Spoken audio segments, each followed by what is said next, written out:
I think very few people like me do comedy. I'm 57, going to be 50. Okay? But I think there is nothing wrong in starting something late. It's never late to start something. So I started last year. So I will share my story today with you. I'll do it in Hindi क्योंकि आप लोगों की हिंदी सुन सुन के मुझे भी करने का दिल होता है. मैं यूजुअली इंग्लिश में करती हूँ या तो कन्नड़ा में करती हूँ. आज हिंदी की कोशिश करूंगी.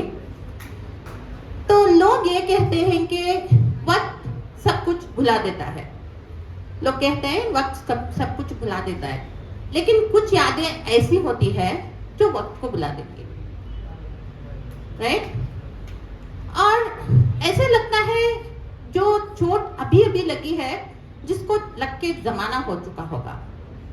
तो मेरी जिंदगी में भी ऐसी एक चोट लगी थी जब एक आदमी ने मुझे 3 अक्षर सुनाए थे, आई लव यू नहीं, यू हैव कैंसर. तो उसके साथ जोड़ा था 3rd स्टेज. 28 साल पुरानी बात है, लेकिन आज भी मुझे वो दिन बहुत जैसे कि कल हुआ हो ऐसे याद है.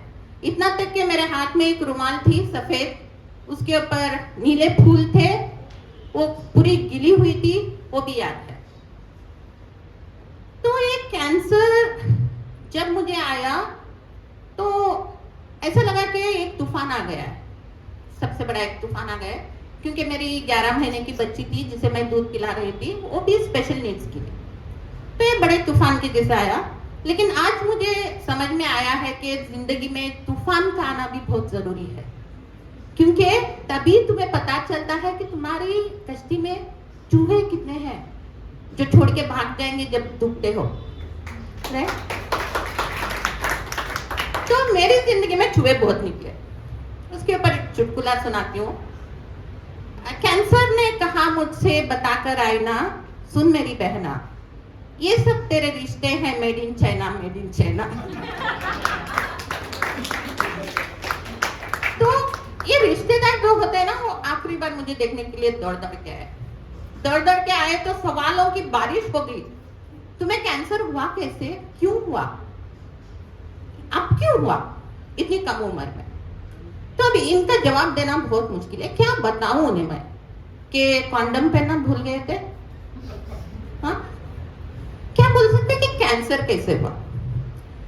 फिर उनका सवाल ये था कि तुम बच्चों को दूध तो ठीक से पिला रही थी ना?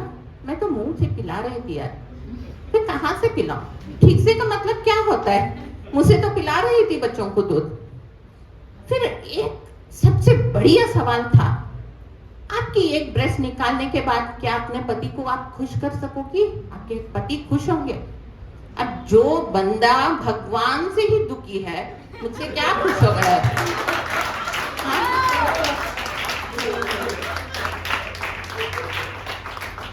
अब ये तो बात कर रहे हो तुम हमदर्दों 1 और 2 ब्रेस्ट की. ये बंदा इतना मायूस रहता है, अगर मेरे 6 भी ब्रेस्ट होते ना, खुश नहीं कर पाती इसको. तो सवाल हो गए तो सलाह भी शुरू कर दिए. आप इंग्लिश दवा मत करो, इंग्लिश डॉक्टर के पास मत जाओ, ये तुम्हारे खून के प्यासे होते हैं. तो मुझे लगता है कि ड्राकुला वैम्पायर की स्टोरीज है ना, ये बीमारी के पीछे, एडवाइस के पीछे ही निकले हैं, और ये तुम्हारा खून चूस लेंगे, यही बोलते थे. हम लोग थोड़ी देर के लिए उनकी आत्मा के लिए शांति भगवान से प्रार्थना करें, क्योंकि वो लोग अब नहीं रहे, मैं यहीं पर हूँ.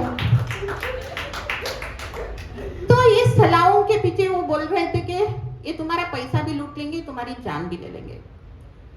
लेकिन ऐसा नहीं हुआ. मुझे तो इंग्लिश डॉक्टर पर भरोसा था. ट्रीटमेंट हो गया, सब कुछ हो गया. यही बोल रही हूँ ना, 28 इयर्स हो गए.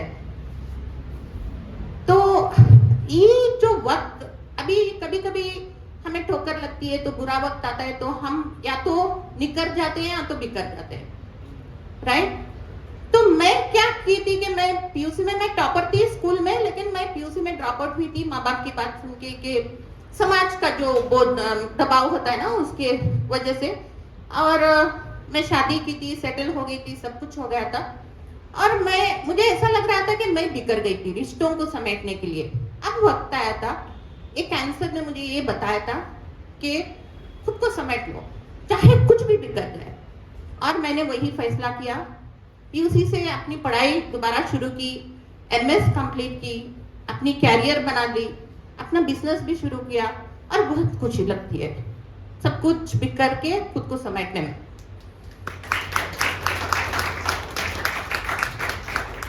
तो मैं ये कहती हूँ कि सलाह देने वाले तो बहुत होते हैं, लेकिन जिंदगी में एक बार ठोकर खाना बहुत जरूरी होता है, क्योंकि उससे जो सबक मिलता है, उससे हम जो सीखते हैं, वो कोई किताब या कोई सलाह से हमें कभी सीखने नहीं मिलेगा। तो अभी यहाँ पर मेरी कहानी में शुरू कर वक्त कम है, तो यहाँ पर खत्म करती हूँ। जिंदगी में तो बहुत वक्त बाकी है और मुझे लगता है कि मुझे और बहुत कुछ करना है। Thank you very much. नमस्ते।